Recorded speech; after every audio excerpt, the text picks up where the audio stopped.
Hello friends, નમસ્તે મિત્રો. આજે 20 મે 2024 ડેલી કરંટ અફેર્સમાં આપનું સ્વાગત છે, એ પણ આપની ચેનલ ફલાંગ શિક્ષણ તરફમાં. ચાલો શરૂ કરીએ આપણું ડેલી કરંટ અફેર્સ ગુજરાતીમાં. ફૂલ એનાલિસિસ કરીશું દરેક ન્યૂઝના, જે તમને દરેક એક્ઝામની અંદર ઉપયોગી થશે. ચેનલ લાઇક કરવાનું ભૂલતા નહીં. ફીડબેક આપવું જરૂરી છે, કારણ કે યુટ્યુબ છે એ ફીડબેકને જ માન્ય ગણે છે. ચાલો તો શરૂ કરીએ આપણા ડેલી કરંટ અફેર્સને. પહેલાં આપણે નેશનલ અને ઇન્ટરનેશનલ ન્યૂઝ ડિટેલ્સમાં જોઈશું. તો સ્ટાર્ટ કરીએ. પહેલી ન્યૂઝ છે કે દિલ્હીનું નઝફગઢ 48 ડિગ્રી સાથે સૌથી ગરમ સ્થળ નોંધાયું છે. ગઈકાલને બહુ જ ગરમી હતી અને ગરમીના કારણે વધારે પરસેવો છૂટી જાય એવું હતું.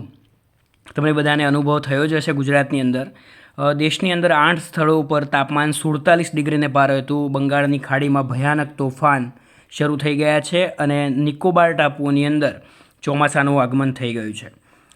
દક્ષિણ પશ્ચિમ ચોમાસું છે એ આગળ વધી રહ્યું છે. કેરળના અનેક વિસ્તારોમાં વરસાદ અને જળબંબાકારની સ્થિતિ થઈ છે.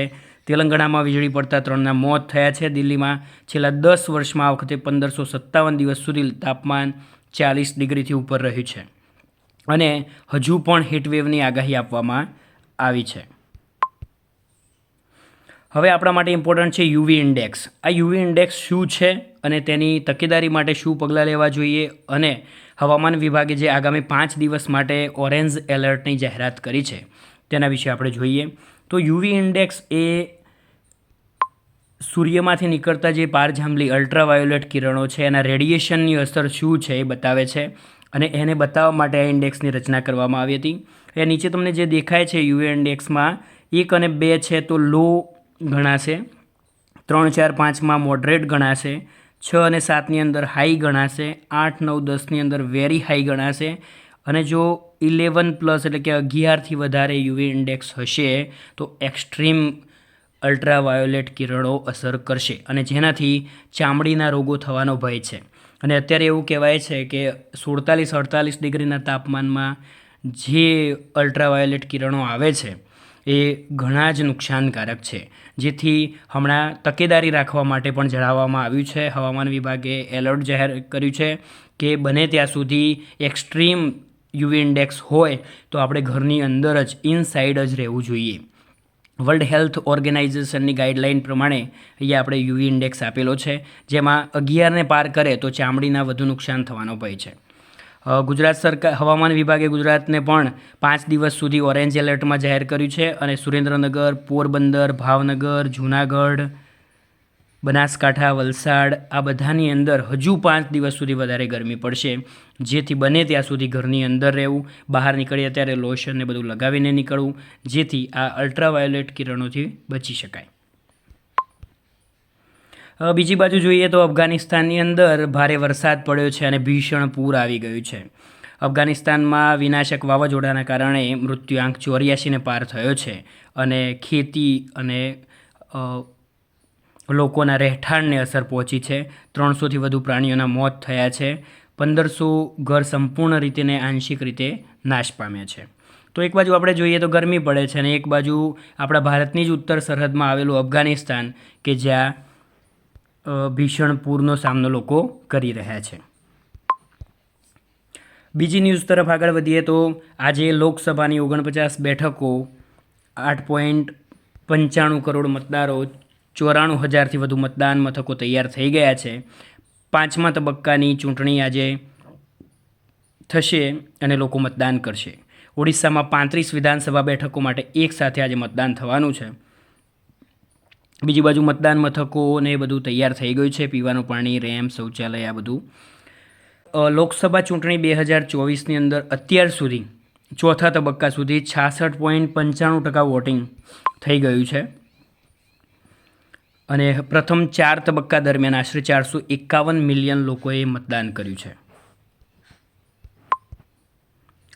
5મા તબક્કાની અંદર 8 રાજ્યો અને કેન્દ્રશાસિત પ્રદેશો બિહાર, જમ્મુ કાશ્મીર, ઝારખંડ, મહારાષ્ટ્ર, ઓડિશા, ઉત્તર પ્રદેશ, પશ્ચિમ બંગાળની અંદર આજે મતદાન થવાનું છે, અને ઇલેક્શન કમિશને વધારેમાં વધારે લોકો મતદાન કરે, ચૂંટણીમાં ભાગીદાર થાય તેના માટેના પ્રયત્નો કર્યા છે. કોઈક વાર તમે જોયું હશે કે આપણને ફોન કોલ પણ આવે છે, તો ફોન કોલની અંદર સચિન તેંડુલકરનો અવાજ આવે તો તેનાથી ગભરાવાનું નથી. પણ આ બધા છે ઇલેક્શન કમિશનના રાષ્ટ્રીય આઇકોન છે, એટલે આપણને વધારેમાં વધારે મતદાન થાય તે માટે જાગૃત કરી રહ્યા છે. બાકીના 3 તબક્કાનું મતદાન છે એ 1 જૂન સુધી ચાલશે અને 4 જૂને મતગણતરી થવાની છે. સામાન્ય ચૂંટણીના પ્રથમ 4 તબક્કામાં 23 રાજ્યો અને કેન્દ્રશાસિત પ્રદેશો અને 379 પીસી માટે મતદાન સરળ અને શાંતિપૂર્ણ રીતે પૂર્ણ થયું હતું. આગળ વધીએ તો ભારતના રાષ્ટ્રપતિજીએ નીલમ સંજીવ રેડ્ડીને તેમની જન્મજયંતિ પર પુષ્પાંજલિ અર્પણ કરી હતી. ભારતના રાષ્ટ્રપતિ શ્રીમતી દ્રૌપદી મુર્મુજીએ 19 મે 2024ના દિવસે ભારતના ભૂતપૂર્વ રાષ્ટ્રપતિ શ્રી નીલમ સંજીવ રેડ્ડીને જન્મજયંતિ નિમિત્તે પુષ્પાંજલિ અર્પણ કરી હતી. હવે નીલમ સંજીવ રેડ્ડીજી વિશે જાણીએ તો એ ભારતના 6થા રાષ્ટ્રપતિ તરીકે એમને સેવા આપી હતી. 1977થી 1982 દરમિયાન ભારતના 6થા રાષ્ટ્રપતિ હતા. સ્વતંત્રતાની ચળવળમાં પણ તેમણે ભાગ લીધો હતો. રાષ્ટ્રીય કોંગ્રેસ પાર્ટીની અંદર પણ તેમણે ઘણી સેવાઓ આપી હતી. સ્વતંત્ર ભારતની વાત કરીએ તો આંધ્રપ્રદેશ રાજ્યના નાયબ મુખ્યપ્રધાન પ્રથમ તેઓ બન્યા હતા અને 2 વખતના લોકસભાના અધ્યક્ષ પણ બન્યા હતા. કેન્દ્રીય પ્રધાન પણ બન્યા હતા અને ભારતના 6થા રાષ્ટ્રપતિ હતા. આગળ વાત કરીએ તો બંદરો, શિપિંગ, જળમાર્ગ મંત્રાલય આંતરરાષ્ટ્રીય મહિલા દરિયાઈ દિવસની ઉજવણી કરી હતી. Ministry of port, shipping and waterways મહિલા નાવિકોના મહત્ત્વપૂર્ણ યોગદાન માટે માન આપીને તેમણે આ આંતરરાષ્ટ્રીય મહિલા દરિયાઈ દિવસની ઉજવણી કરી હતી. અને આ વખતની થીમ હતી safe horizons, women in the future of maritime safety. એટલે કે મેરીટાઈમ સેક્ટરની અંદર મહિલાઓની સુરક્ષા અને સુરક્ષાના મહત્ત્વ ઉપર વધારેમાં વધારે ભાર મૂકવા માટે આ દિવસની ઉજવણી કરવામાં આવી હતી. યુનાઇટેડ નેશન્સના આપણને ખબર છે કે સસ્ટેનેબલ ડેવલપમેન્ટ 17 ગોલ છે અને 169 ટાર્ગેટ છે. તેની અંદર 5મો ગોલ છે જેન્ડર ઇક્વિલિટી, જેમાં મહિલાઓ અને પુરુષોને સમાન લિંગ સમાનતાના આધારે મહત્ત્વ આપવા માટે આ દિવસની ઉજવણી કરવામાં આવી હતી. મેરીટાઈમમાં મહિલાઓનું સમર્થન અને સશક્તિકરણ વધે તે માટે પ્રયત્ન કરવામાં આવે છે. ચાલો આપણે યુનાઇટેડ નેશનના 17 સસ્ટેનેબલ ડેવલપમેન્ટ ગોલ વિશે વાત કરીએ તો પહેલો છે zero poverty, zero hunger, good health, wellbeing, education, quality education અને 5મા નંબરનો ગોલ જે આપણે વાત કરી હાલ એ જેન્ડર ઇક્વલિટી. 6થો છે ક્લીન વોટર એન્ડ સેનિટેશન, 7મો એફોર્ડેબલ ક્લીન એનર્જી, 8મો decent work and economic growth, 9 industry innovation and infrastructure, 10 reduce ઇનઇક્વાલિટીને શું કરવાનું છે? ઘટાડવાની છે. સિટી વિશે 11મો છે સસ્ટેનેબલ સિટી એન્ડ કોમ્યુનિટીઝ, 12મો રિસ્પોન્સિબલ કન્ઝપ્શન, ક્લાઇમેટ ચેન્જનો 13મો છે, યાદ રાખજો મોસ્ટ ઇમ્પોર્ટન્ટ છે, 14મો છે લાઈફ બિલો વોટર, 15મો લાઈફ ઓન લેન્ડ, 16મા નંબરનો છે peace, justice and strong institution અને 17મા નંબરનો ગોલ છે partnership for the all the goals. આગળ વધીએ. હવે આપણે કેટલાક શોર્ટ ન્યૂઝની વાત કરીશું. પહેલાં છે કે ઈરાનના રાષ્ટ્રપતિ ઇબ્રાહિમ રાઈસી અને વરિષ્ઠ અધિકારીઓને લઈ જતું હેલિકોપ્ટર હતું એ ઉત્તર પશ્ચિમ વિસ્તારની અંદર ક્રેશ થયું હતું. યાદ રાખજો, ઈરાનના રાષ્ટ્રપતિ ઇબ્રાહિમ રાઈસી. ઈરાનની સરકારી સમાચાર એજન્સી RNA સમાચારની પુષ્ટિ કરી છે અને હજુ સુધી કોઈ જાનહાનિ કે ઘાયલ થયાના સમાચાર નથી. રાષ્ટ્રપતિ રાઈસી હતા એ અઝરબૈજાનની સરહદ પાસે બંધના ઉદ્ઘાટન સમારોહમાંથી પરત ફરી રહ્યા હતા. આપણા માટે મોસ્ટ ઇમ્પોર્ટન્ટ છે ઈરાન. તો જોઈએ અહીંયા કે ઈરાન છે, અહીંયા તમને દેખાય છે એના પડોશી દેશોમાં પાકિસ્તાન, આપણો પડોશી દેશ, અફઘાનિસ્તાન, તુર્કમેનિસ્તાન, અઝરબાઈજાન, એની નોર્થમાં કાસ્પિયન સી છે, વેસ્ટ બાજુએ ઈરાક અને સાઉદી અરેબિયા છે, નીચે દક્ષિણમાં ઈરાનની પર્શિયન ગલ્ફ અને ગલ્ફ ઓફ ઓમાન આવેલો છે. જે પર્શિયન ગલ્ફ અને ઈરાન આપણા માટે મોસ્ટ ઇમ્પોર્ટન્ટ છે. તમને ખબર છે કે શોર્ટની અંદર આપણે વાત કરી હતી ચાબહાર પોર્ટ અને હમણાં 10 વર્ષ માટેનો કરાર આપણને મળી ગયો છે. તો આ ચાબહાર પોર્ટ જે છે અને આ બંદર અબ્બાસ એ પણ મોસ્ટ ઇમ્પોર્ટન્ટ છે. આ બધા લોકેશન એક્ઝામમાં મોસ્ટ ઇમ્પોર્ટન્ટ હોય છે. ચાબહાર પોર્ટ અને પાકિસ્તાનનો ગ્વાદર પોર્ટ જે ચીન ડેવલપ કરે છે એ મોસ્ટ ઇમ્પોર્ટન્ટ છે. ઈરાનની રાજધાની તેહરાન છે. ચાલો આગળ વધીએ. શ્રીલંકામાં અશોક વાટિકામાં આવેલા સીતા અમ્માન મંદિરમાં આજે અભૂતપૂર્વ ભક્તિભાવ અને કુંભ અભિષેકમ યોજાયો હતો. સીતા અમ્માન મંદિર શ્રીલંકામાં આવેલું છે. સીતારામન મંદિર રામાયણ પથનો એક ભાગ છે. ભારત અને નેપાળના ઘણા ભક્તોએ પણ આ કાર્યક્રમમાં હાજરી આપી હતી.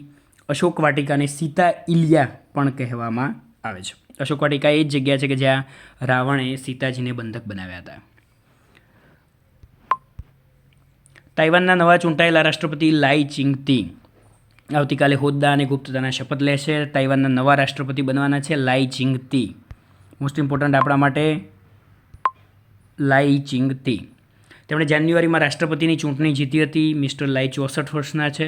વર્તમાન પ્રમુખ જે સાઈ ઇંગ વેનના બીજા કાર્યકાળ જે વખતે શરૂ હતો એ વખતે આ લાઈ ચિંગતે 4 વર્ષ સુધી ઉપપ્રમુખ તરીકે તેમણે સેવા આપી હતી. તાઇવાનનું લોકેશન જોઈએ તો સાઉથ ચાઇના સીની અંદર છે. પેસિફિક ઓશિયન છે એના પૂર્વમાં, પશ્ચિમમાં ચાઇના છે, નીચે સાઉથ ચાઇના સી અને ઉપર ઈસ્ટ ચાઇના સી છે. તેનાથી ઉપર અહીંયા south Korea, China, south China C, Pacific ocean, East China C. આગળ વધીએ તો અમેરિકાએ સબ ક્રિટિકલ ન્યુક્લિયર ટેસ્ટ કર્યા છે. અહેવાલો મળ્યા છે કે મંગળવારે નેવાડાની અંદર આ પરીક્ષણ એમને કર્યું હતું. ત્રીજી વખત છે કે જે પ્રમુખ જો બાઇડને આ પરીક્ષણ જો બાઇડનના કાર્યકાળ દરમિયાન થયું છે. ન્યુક્લિયર વોરહેડને વધારે સુરક્ષિત અને અસરકારક બનાવવા માટે આ પરીક્ષણ એમણે કર્યું છે. 1992માં અણુ વિસ્ફોટક પરીક્ષણો પર અસ્થાયી રૂપે અમેરિકાએ પ્રતિબંધ મૂક્યો હતો, પણ ત્યારબાદની સરકારોએ આ પેટા ક્રિટિકલ પરીક્ષણો કરવાનું શરૂ રાખ્યું છે. આગળના ન્યૂઝ વાત કરીએ આપણે ગુજરાતના, તો કચ્છની અંદર બિનવારસી 888 કરોડના કોકેનની તપાસ શરૂ છે.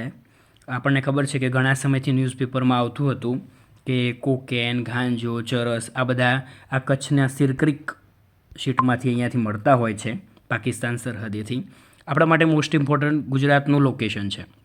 એની અંદર 2 અખાત છે, કચ્છનો અખાત અને અહીંયા ખંભાતનો અખાત. 1600 કિલોમીટરનો દરિયા કિનારો, મોસ્ટ ઇમ્પોર્ટન્ટ 1,24,096 ચોરસ કિલોમીટરનો વિસ્તાર અને 15 જેટલા જિલ્લા છે એ દરિયાઈ વિસ્તારે આવેલા છે, દરિયાઈ વિસ્તાર સ્પર્શ્ય છે. મોસ્ટ ઇમ્પોર્ટન્ટ યાદ રાખજો, 33 જિલ્લા છે. વિસ્તારમાં સૌથી મોટો કચ્છ, સૌથી નાનો ડાંગ. આગળ વધીએ તો સાયબર સિક્યુરિટીના ન્યૂઝ વિશે અગાઉ આપણે જોઈ ગયા છીએ અને એની અંદર એક પ્રકાર છે રેન્સમવેર. તો અહીંયા મોસ્ટ ઇમ્પોર્ટન્ટ આ વર્ડ બની જાય છે રેન્સમવેર. રેન્સમવેર એટલે શું? તો જ્યારે આપણા કોમ્પ્યુટરને કે આપણા મોબાઈલ ડિવાઇસને હેક કરવામાં આવે અને એની બદલીમાં ખંડણી માગવામાં આવે એને રેન્સમવેર કહેવામાં આવે છે. રેન્સમ માગવામાં આવે. આવું કોને બને? આપણા જેવા સામાન્ય લોકોને આવો પ્રશ્ન બનતો નથી, પણ જે મોટી કંપનીઓ છે, બેન્કિંગ ક્ષેત્ર છે કે ન્યુક્લિયર રિએક્ટરો છે, હમણાં તમિલનાડુનો કિસ્સો આપણને યાદ છે. તો આવા જે મોટા મોટા દેશના સિક્યુરિટી, હાઈ સિક્યુરિટી જે જગ્યાએ રહેતી હોય એવી જગ્યાએથી અમુક વખતે આ હેકરો છે હેક કરે છે અને પોતાના આંગળીઓના ટેરવે લાવી દે છે. પછી જ્યાં સુધી આ રેન્સમ કે એમની વાતોને માનવામાં ન આવે ત્યાં સુધી એ લોકો એને છૂટું કરતા નથી.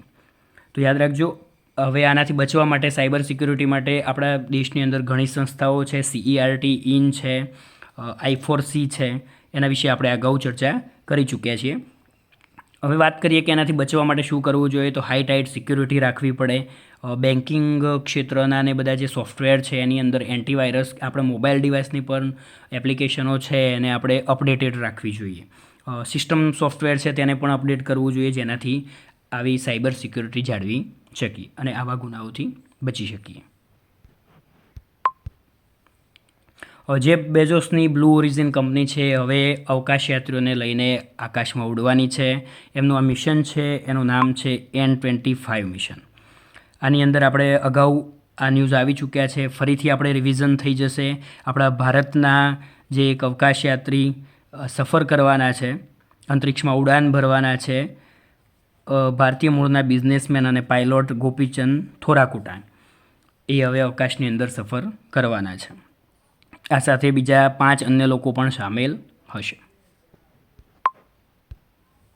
હવે આપણે સ્પોર્ટ ન્યૂઝની વાત કરીએ તો પહેલા ન્યૂઝ છે જાપાનના કોબેમાં વર્લ્ડ પેરા એથ્લેટિક ચેમ્પિયનશિપ યોજાઈ હતી. એમાં નિષાદ કુમારે સિલ્વર મેડલ જીતી લીધો છે અને પ્રીતિપાલે બ્રોન્ઝ મેડલ જીત્યો છે.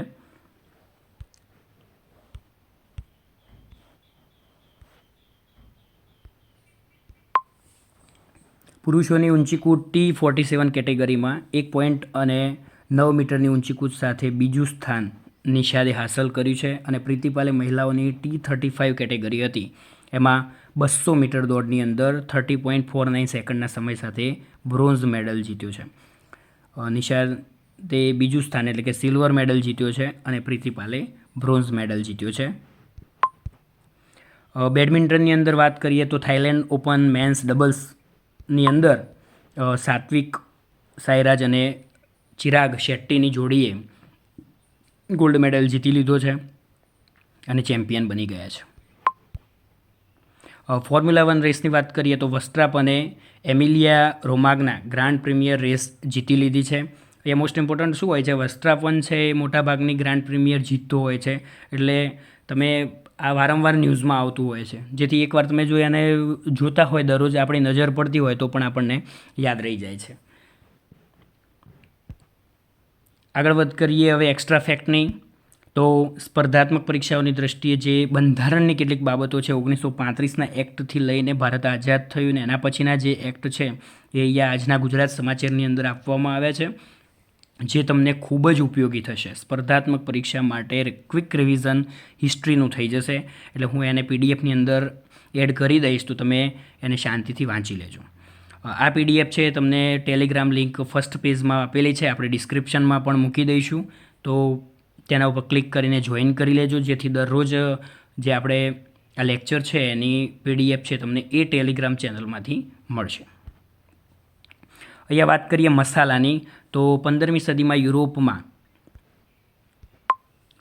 વહાણ બનાવવાની અને દરિયાઈ ક્ષેત્રના સંશોધનો ઘણા થયા હતા. એ સાથે સાથે લોકો મોજ શોખની વસ્તુઓ પણ બનાવવા લાગ્યા અને પછી નોનવેજ રાંધવા માટે એમને મસાલાની વધારે જરૂર પડી, એટલે પછી એમને ઇન્ડોનેશિયા અને યુરોપ જેવા દેશોની યાદ આવી. પછી એ લોકો જ્યારે 17મી સદીમાં ને એ રીતે દુનિયાના દેશોની અંદર આવ્યા, એ વખતે ત્યાં યુરોપની અંદર આ મસાલા માટેનું વાતાવરણ નહોતું, પણ 30 ડિગ્રી સેન્ટીગ્રેડ 30થી લઈને 37 ડિગ્રી સેન્ટીગ્રેડ વચ્ચેનું તાપમાન, ઘણો ભેજ જોઈએ, આ બધું યુરોપના વાતાવરણમાં ઉપલબ્ધ નહોતું. 25 ઇંચથી 40 ઇંચ જેટલો વરસાદ જોઈએ, એના માટે યોગ્ય જમીન જોઈએ, જે બધું યુરોપની અંદર નહોતું. પણ આપણા કેરળ, કર્ણાટક અને તમિલનાડુ રાજ્યોની અંદર આવી જમીન વધારે છે, જેનાથી ત્યાં મબલક પ્રમાણમાં આવા મરી મસાલા થાય છે. એ વખતે યુરોપની અંદર કાળા મરીની બહુ જ માંગ રહેતી હતી, આ મરી મસાલાની માંગ રહેતી હતી. હવે આપણે કાળા મરીની વાત કરીએ તો કાળા મરી છે એ કાળા નહીં પરંતુ ક્લોરોફિલ હોવાને કારણે એ લીલા હોય છે. એમાં 65થી 70% જેટલો ભેજ હોય છે, જે ઘટાડીને 10% આસપાસ લાવવા માટે સૂર્યના તાપની અંદર સૂકવવામાં આવે છે. યુરોપના વાતાવરણમાં આ સેટ નહોતું થતું, એટલે એ લોકોને ઇન્ડિયા અને ઇન્ડોનેશિયા જેવા દેશો તરફ નજર નાખવી પડી અને અહીંયાના મરી મસાલાને એ લોકો અહીંયાથી ત્યાં લઈ ગયા. અને પછી 17મી સદીમાં આ મરી મસાલા છે 40,000 કિલો કાળા મરી ભારતમાંથી યુરોપના દેશોમાં જતા હતા. અને તમને ખબર છે કે 1600ની અંદર જે બ્રિટિશ ઈસ્ટ ઇન્ડિયા કંપની આવી, તે અહીંયાથી બધો જ સામાન પોતાના દેશની અંદર પહોંચાડી દીધો અને ભારતને સોનાની ચીડિયામાંથી ખંખેરી નાખ્યું. આગળ વાત કરીએ ચાની. તો યુરોપના દેશોમાં બીજી જે ચીજ વસ્તુની જરૂર હતી તે ચા હતી. અહીંયા બાજુમાં તમને બતાવ્યું છે કે પોર્ટુગલની અંદર તાબા હેઠળના એઝોરસ નામના જે દ્વીપ છે ત્યાં ચા ઉગે છે. હવે ચા માટે કેવી જમીન જોઈએ અને કેટલા ડિગ્રી તાપમાન જોઈએ? તો ચા માટે ઢોળાવવાળી જમીન, 13 ડિગ્રી સેન્ટીગ્રેડથી 32 ડિગ્રી સેન્ટીગ્રેડ વચ્ચેનું તાપમાન જોઈએ, 85% જેટલો ભેજ જોઈએ, જે યુરોપના દેશોમાં નહોતું. વરસાદની રીતે જોઈએ તો આખું વર્ષ 8 ઇંચથી 10 ઇંચ જેટલો ઝરમર વરસાદ અનુકૂળ આવે છે. 1840માં ભારતના આસામની અંદર ચા ઉગાડવાનું શરૂ થયું. એ પહેલાં ચા ચીનમાં મળતી.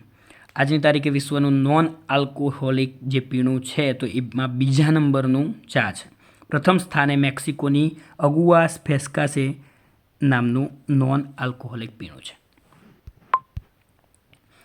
આવા ડેઇલી કરંટ અફેર્સ તમને જો લાઇક થાય તો ચેનલને લાઇક, શેર અને સબસ્ક્રાઈબ કરવાનું ભૂલતા નહીં. અને આપણે હવે આપણી પૃથ્વીને ગ્રીન કરવા તરફ ધ્યાન માંડીએ.